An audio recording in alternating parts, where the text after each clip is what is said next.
ពេលជួបម្ដាយខ្ញុំបន្តិចទៀតកុំបារម្ភអូននៅទីនេះហើយម្ដាយហត់ពីហើយយើងត្រឡប់ទៅសន្តាគារវិញសិនត្រឡប់មកវិញលើកនេះសម្រាប់បានស្រួលបួលទៅ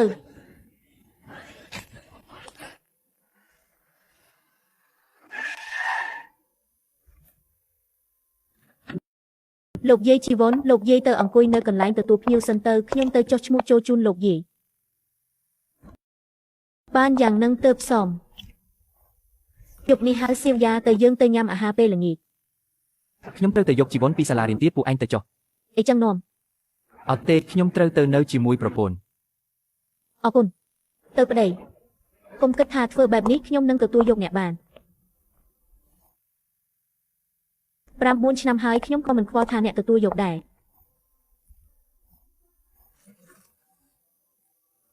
ល្អណាស់កូនប្រុសកូនចុះទៅទិញរបស់ប្រើប្រាស់ក្នុងបន្ទប់ទឹកឲ្យម៉ាក់បន្តិចទៅយើងទៅជាមួយគ្នា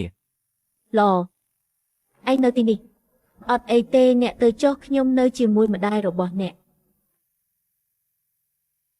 ល្អមានរឿងអីមែនទេអ្នកគឺពឹងមាត់នេះលួងកូនប្រុសខ្ញុំនឹងញុះញង់សៀវយ៉ាមែនទេខ្ញុំគ្រាន់តែរំលឹកមានការពិចារណាដោយខ្លួនឯង